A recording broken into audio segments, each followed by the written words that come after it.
দক্ষিণী সিনেমার জনপ্রিয় অভিনেতা আল্লু অর্জুনের বাসায় গতকাল রবিবার হামলা চালায় একদল বিক্ষোভকারী। হায়দ্রাবাদের জুবিলি হিলসের বাংলোতে এই হামলার ঘটনায় কিছু সময়ের জন্য সৃষ্ট হয় আতঙ্ক। বিক্ষোভকারীরা দাবি করেন পুষ্পা 2 দ্য রুল সিনেমার প্রিমিয়ারে ঘটে যাওয়া একটি মর্মান্তিক ঘটনায় আল্লু অর্জুনের দায় রয়েছে। তারা বলেছেন রেপ্তি নামে এক নারীর মৃত্যুর জন্য অভিনেতাকে 1 কোটি রুপি ক্ষতিপূরণ দিতে হবে।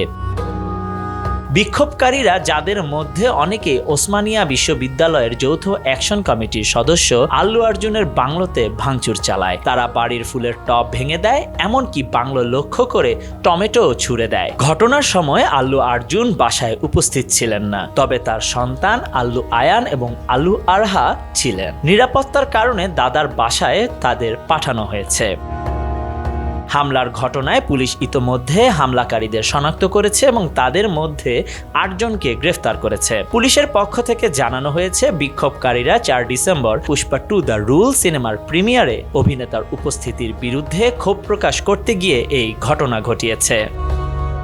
বিক্ষোভকারীদের অভিযোগ, আল্লু অর্জুন পুলিশ অনুমতি ছাড়া থিয়েটারে উপস্থিত হয়ে দর্শকদের মধ্যে উত্তেজনা সৃষ্টি করেছেন, যা ভিড়ের মধ্যে ধাক্কাধাক্কি ও পদদলিত হয়ে রেপ্তি নামের ওই নারীর মৃত্যুর কারণ হয়ে দাঁড়ায়। তার ছেলেও গুরুতর আহত হয়েছেন এবং এখনও চিকিৎসাধীন। এই ঘটনায় তেলেঙ্গানার মুখ্যমন্ত্রী রেভান্ত রেড্ডি তীব্র নিন্দা জানিয়েছেন এবং পুলিশকে কঠোর ব্যবস্থা নিতে নির্দেশ দিয়েছেন।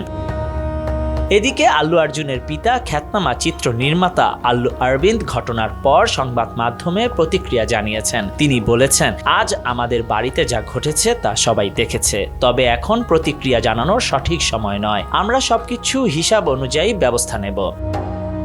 এখন পর্যন্ত আল্লু অর্জুন এই হামলা নিয়ে কোনো মন্তব্য করেননি, তবে তার সন্তানদের নিরাপত্তার জন্য বাড়তি ব্যবস্থা নেওয়া হয়েছে। সামাজিক মাধ্যমে ভাইরাল হওয়া ভিডিওতে দেখা গেছে আল্লু অর্জুনের সন্তান আয়ান এবং আরহা গাড়িতে বসেছিলেন এবং আরহার মুখবয়বে বিরক্তির ছাপ ছিল। এই ঘটনার পর আল্লু অর্জুনের বাসায় নিরাপত্তা ব্যবস্থা আরও জোরদার করা হয়েছে এবং পুলিশ তদন্ত চালিয়ে যাচ্ছে। হামলাকারীদের বিরুদ্ধে আইনি ব্যবস্থা নেওয়া হবে এমনটাই জানানো হয়েছে।